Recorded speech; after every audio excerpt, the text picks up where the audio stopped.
Isang napakalaking alon ng Rumagasa sa baybayin agad winasak ang mga bayan at inilubog ang mga lupain.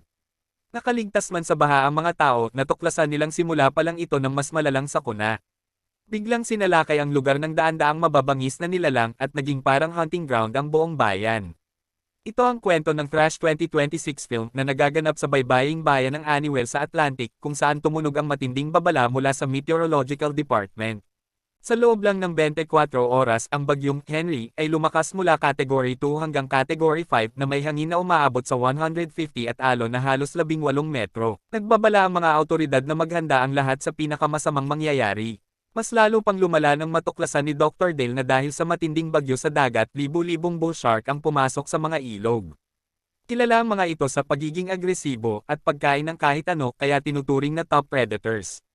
Sa ganitong panganib dapat sana ay lumikas o manatili na lang sa bahay ang mga residente.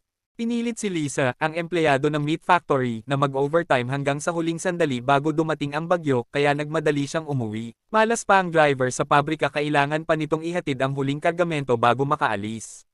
Pero biglang dumating ang sakuna, isang malaking puno ang bumagsak at tuluyang hinironggan ang daan palabas ng bayan. Wala nang makakatakas. Kinabahan si Lisa at hinawakan ang kanyang tiyan na 9 na buwan na. Biglang nakaramdam siya ng masamang kutob.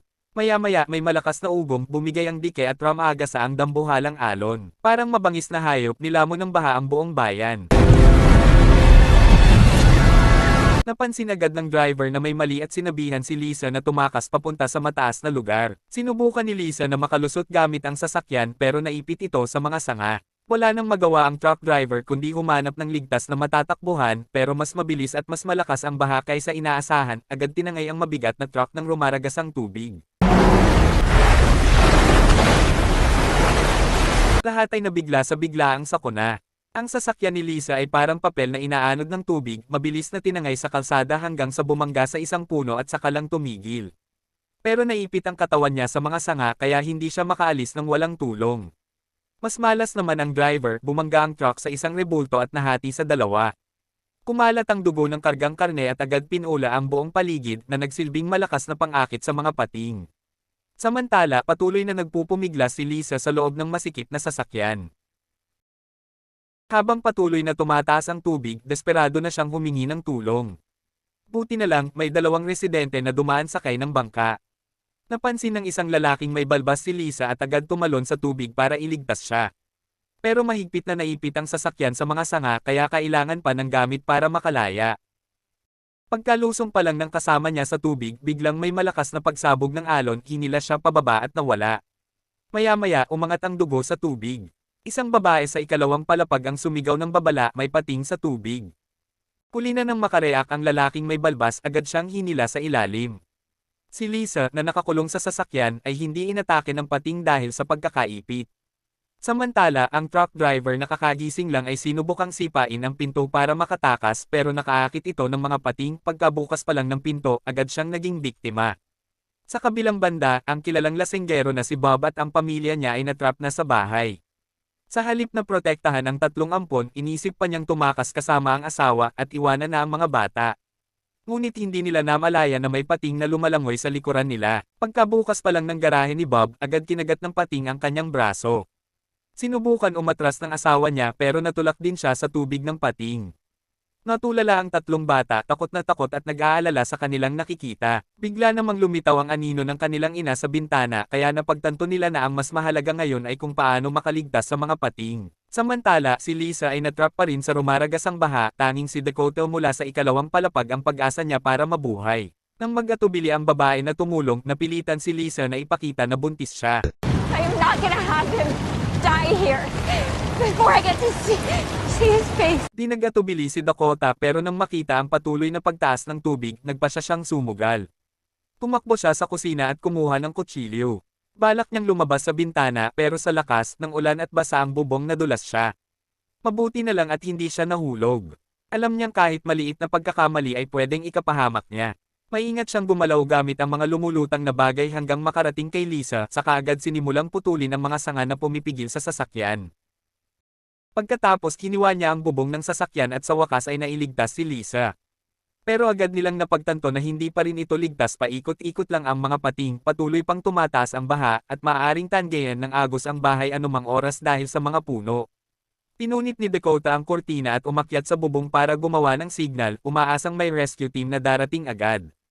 Mabuti na lang ang kanyang ama na si Dale na nasa kalapit na lungsod ay matagal nang mino-monitor ang sakuna at nakita sa satellite ang lugar kung nasaan ang kanyang anak. Tubog na sa baha ang lugar kaya iniwan na niya ang ibang bagay at agad umalis para sa rescue. Nag-aalala ang kanyang kasama dahil puno ng mapanganib na pating ang lugar, kabilang pa ang isang buntis na great white shark na 3 taon nilang sinusubaybayan. Maliwanag na ang bayan ay naging hunting ground na ng iba't ibang uri ng pating. Samantala, ang 3 magkakapatid na natrap sa bahay ay tahimik lang sa tabi ng kabinet, takot gumalaw. Pero dahil bukas ang pinto, napilitan si Dee na dahan-daang gumapang papunta rito. Pero habang isasara na sana ang pinto, may pating na biglang lumapit. Nawala ng balanse si Dee at muntik mahulog sa tubig pero agad siyang nasalo ng kuya. Umatras silang 3 papunta sa mesa at napaansing patuloy pang tumataas ang tubig, kung wala silang gagawin, malulunod sila o kakainin ng pating. Nakaisip ng plano si Ron, sa basement may stake at baril ang kanilang ama. Gagamitin nila ito para ilayo ang pating at makatakbo papunta sa bubong. Habang pinapalakas nila ang loob ng isa't isa, biglang lumitaw si Bob matapos mawala, hindi inaasahang buhay pa siya at hindi nakain ng pating. Natakot ang magkakapatid, pero hindi man lang sila kinamusta ni Bob, agad niyang pinilit si Ron na lumangoy para humingi ng tulong at sinabi pang hindi raw gusto ng pating ang amoy ng bata. Hindi naniwala si Ron dahil alam niyang pera lang ang dahilan kung bakit sila inampon ni Bob. Nang tuluyang uminit ang tensyon, handa na si Bob na takutin at saktan ang mga bata. Pero sugatan si Bob kaya hindi niya kinaya si Ron, agad siyang naitulak sa tubig. Sinubukan pa niyang umakyat pero biglang nakaramdam ng matinding sakit at hinila siya ng pating hanggang tuluyang nawala. Nakita ito ni Ron bilang pagkakataon kaya agad siyang lumusong at pumunta sa basement. Kumuha siya ng steak sa freezer at balak sanang kunin ang baril pero may pating na papalapit. Mabilis siyang nag-iisip, itinapon ang pintura para iliga ang pating at imbes na kunin ang baril, kumuha na lang siya ng lumulutang na kahon at mabilis na bumalik sa taas. Samantala, lumalala rin ang sitwasyon ni Dakota, pasakit ng pasakit ang tiyan ni Lisa at mukhang mangganganak na anumang oras. Hindi niya alam ang gagawin kaya naisip niyang gamitin ang iniwang bangka para makatakas at humingi ng tulong. Pero problema kung paano makakarating sa bangka. Naalala niya ang sinabi ng ama, sensitibo ang pating sa amoy at galaw sa tubig.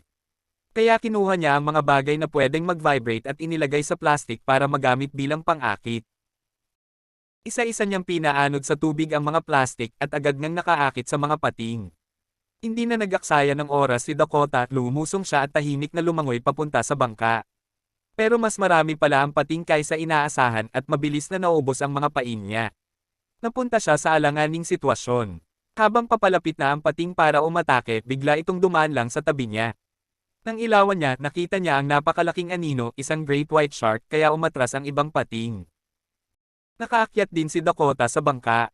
Samantala, papunta na ang ama niyang si Dale at habang nasa biyahe, ipinaliwanag niya na ang bull shark ay may kagat na 8 hanggang 10 beses na mas malakas kaysa karaniwang pating at minsan ay sama-samang umaatake.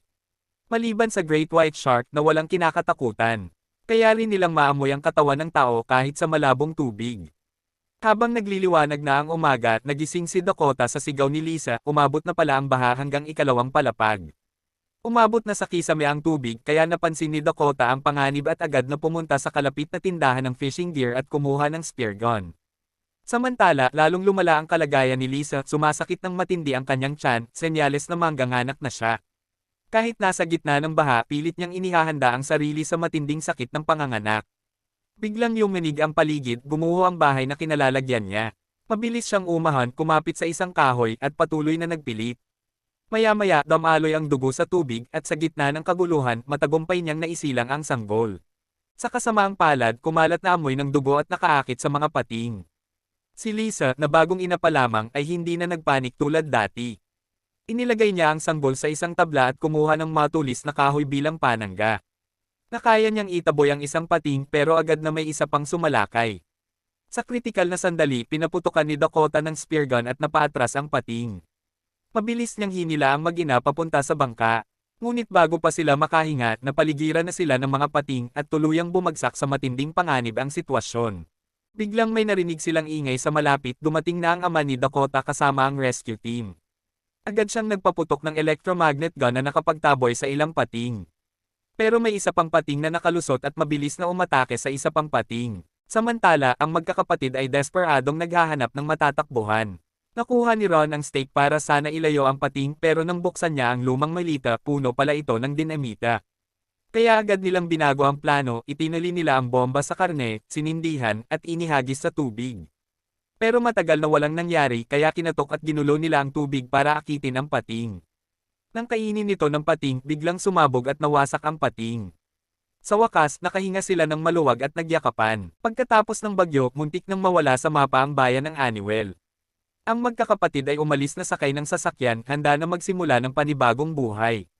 Si Lisa naman ay nakasakay sa rescue boat, tahimik na nakatingin kay Dakota habang puno ng pasasalamat. Ang lahat ng nakaligtas ay dinala sa evacuation center. Pero hindi nila alam, panandalian lang ang kapayapaang ito, may mas malakas pang bagyo na unti-unting nabubuo. Ito ang recap ng Crash 2026. Salamat sa panunood at magkita-kita ulit tayo sa susunod pang mga kwento.